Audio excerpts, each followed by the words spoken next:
Alors, c'est difficile vraiment de trouver l'équilibre dans notre vie. Bien sûr, c'est la chose que tout le monde cherche, l'équilibre entre l'école, le travail, les autres choses que nous aimons faire dans notre vie. Et une chose à laquelle je pense beaucoup, c'est l'équilibre entre le fait que nous voulons que tout le monde nous aime et nous voulons s'entendre bien, nous voulons nous entendre bien avec tout le monde qui nous entoure. Et puis il y a l'autre côté qui est vraiment bien, qu'il faut rester ferme dans nos croyances. Et si quelqu'un est contre nous, ils sont nos ennemis et on ne peut pas s'entendre bien avec eux. Alors il y a les deux croyances qui semblent se contredire, on peut dire. Mais à mon avis, il y a un bon équilibre que l'on peut trouver. Et d'abord, c'est une chose bien sûr qu'il faut aimer tout le monde. Dieu nous a dit que il faut aimer notre Dieu avec tout notre cœur, toutes nos forces, notre esprit, mais aussi qu'il faut aimer notre prochain.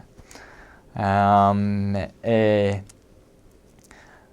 c'est là vraiment, à mon avis, le principe de l'Évangile, la doctrine, qui nous aide à trouver cet équilibre.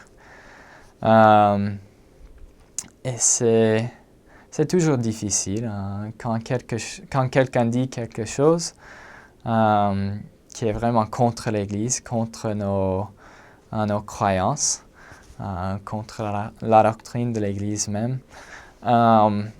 Ce n'est pas qu'il faut détester cette personne. Ce n'est pas du tout. Dieu ne dit jamais qu'il faut détester ces personnes. Mais aussi, on peut voir dans la vie de Jésus-Christ que parfois, il était ferme. Pas parfois, toujours, il était ferme dans ses croyances. Mais il a toujours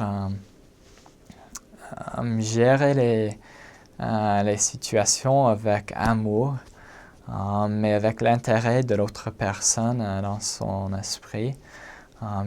Tout ce qu'il a fait, c'était pour aider les autres. Et je crois vraiment que l'on peut rester ferme dans nos croyances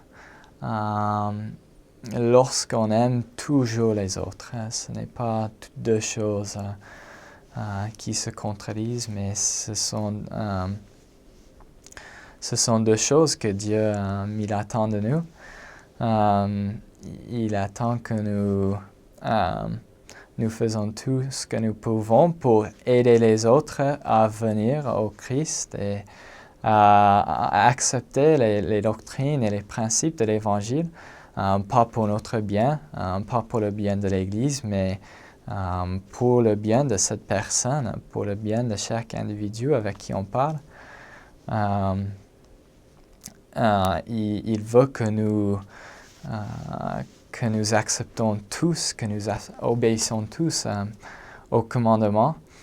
Mais quand les personnes n'acceptent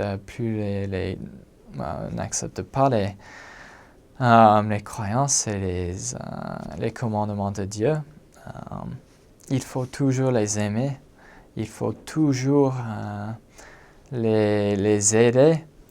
Il faut faire tout ce que nous pouvons, tout ce qui est dans notre pouvoir, de leur montrer notre soutien sans soutenir les péchés, sans soutenir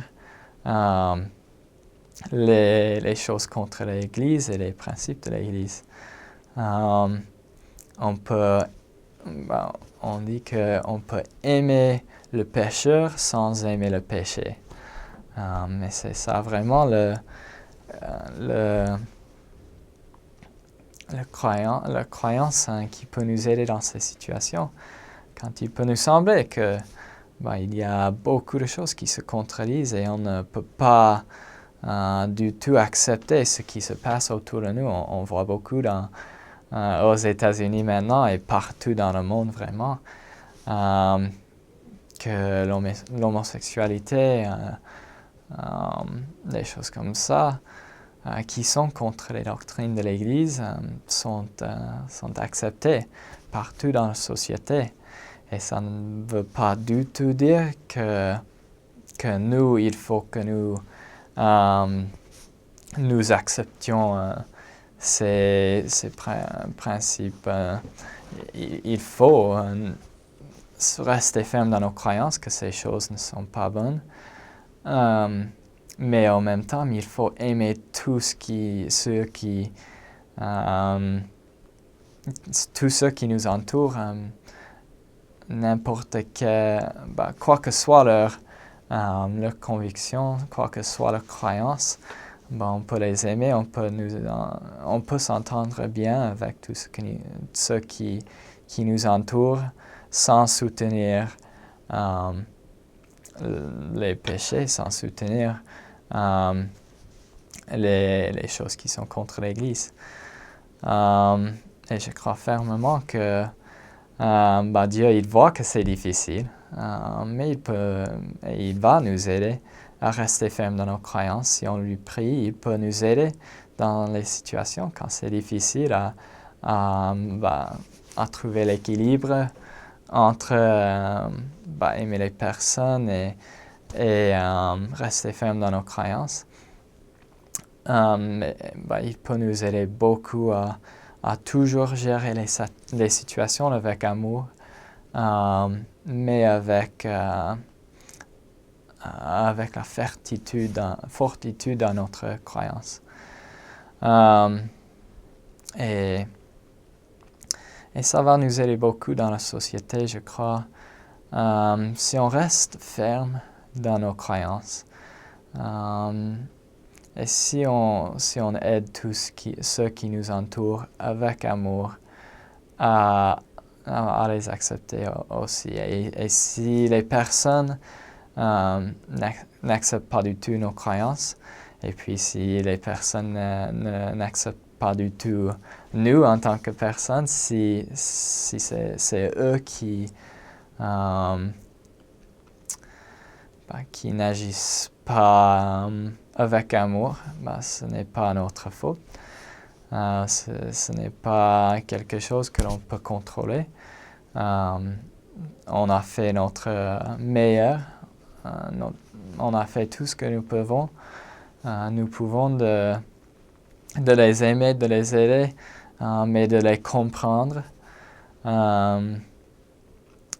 et sans accepter les péchés. Et puis c'est à eux s'ils veulent nous accepter ou pas.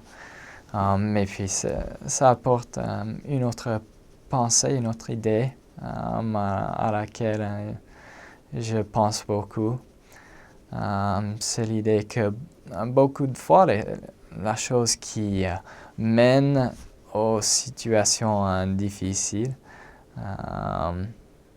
aux situations chaudes, on peut dire, c'est que on écoute en attendant notre réponse. On écoute pour répondre, mais pas forcément à comprendre.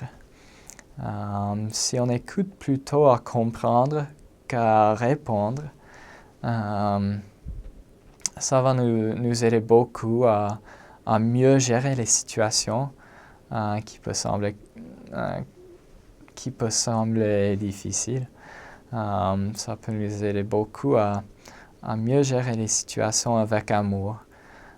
Quand on écoute à comprendre, on laisse entrer l'esprit dans notre cœur et dans notre esprit pour nous aider avec ces situations. Mais si on écoute en attendant tout simplement notre réponse, en attendant parler, on n'est pas à l'écoute de l'esprit, on n'est pas du tout dans un état où où Dieu peut nous aider, tout simplement parce qu'on attend notre réponse, on attend à leur montrer qu'on on a raison et qu'ils ont tort. Alors je dirais que deux choses qui peuvent nous aider beaucoup à gérer des situations difficiles qui semblent contredire nos croyances, c'est que on agit toujours avec amour. On laisse l'esprit dans notre cœur pour nous aider à aimer ces personnes et à agir avec amour. Et puis on écoute à comprendre. On écoute avec